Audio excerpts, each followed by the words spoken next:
Bonjour à tous et bienvenue pour ce temps de partage biblique.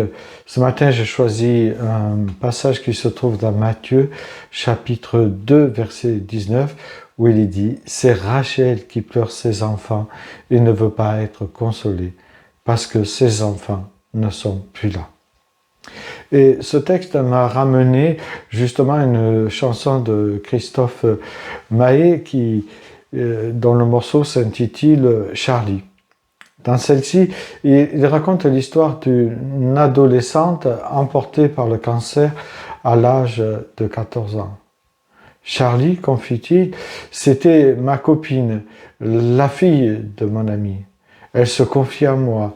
C'était une ado de 14 ans qui découvrait la vie et qui est partie trop tôt. Cette chanson a aussi ravivé à moi le souvenir de ces deux amis inséparables qui étaient Daniel et Alain. Daniel avait 13 ans lorsqu'il perdit son meilleur ami d'enfance, avec qui il était inséparable de la maternelle à la 6e. Ils avaient toujours été ensemble. Depuis ces années, ils n'avaient jamais cessé d'être dans la même classe, partageant les rires, les secrets, les rêves, les imbécilités.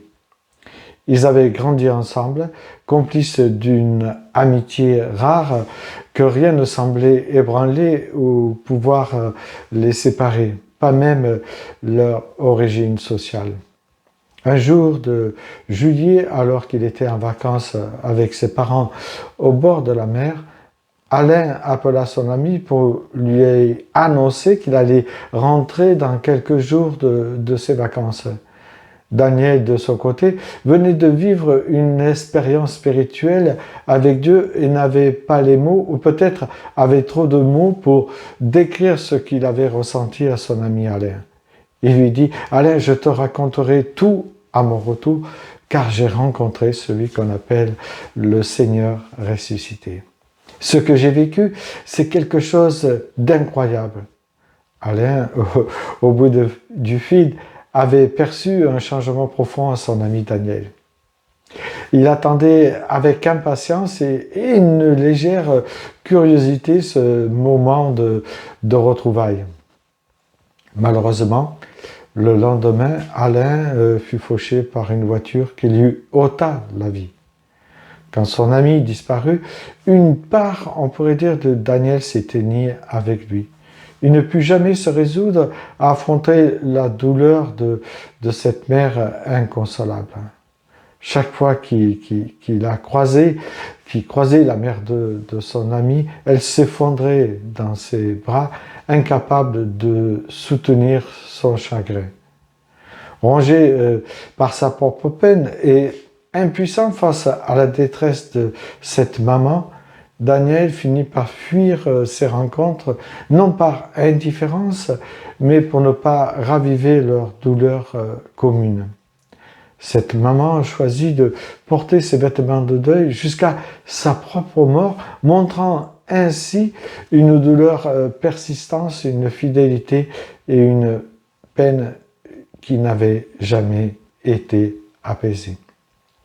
Les années passèrent, Daniel devint un homme, puis un vieillard, mais jamais il n'oublia.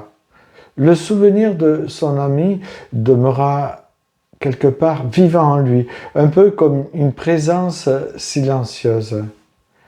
Dans le calme des soirs solitaires, il lui arrivait de penser à cette amitié de ce frère d'âme parti trop tôt, qui avait laissé en lui une blessure qu'aucun temps ne saurait refermer. Cependant, Daniel, en s'appuyant sur le Christ, avait été consolé, apaisé et même rassuré pour son ami, ce qui l'avait aidé dans ce processus de guérison pour traverser son deuil.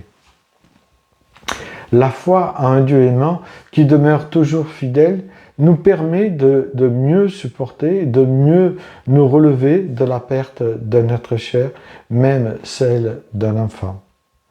Parfois, d'une manière surprenante, comme ce fut le cas de David, dont l'enfant n'a vécu que 7 jours, dans 2 Samuel 12, chapitre 12, versets 18 à 23. Enfin, les chrétiens éprouvés par la perte de notre chair peuvent trouver réconfort dans cette belle promesse de Dieu. Je suis la résurrection et la vie. Celui qui croit en moi vivra même s'il meurt. Et quiconque vit et croit en moi ne mourra jamais. Crois-tu cela? Grâce soit rendue à notre Seigneur Jésus-Christ qui nous a laissé ces belles paroles et qui nous dit et nous affirme qu'à son retour, il essuiera toute larme des yeux de ceux qui ont traversé le deuil.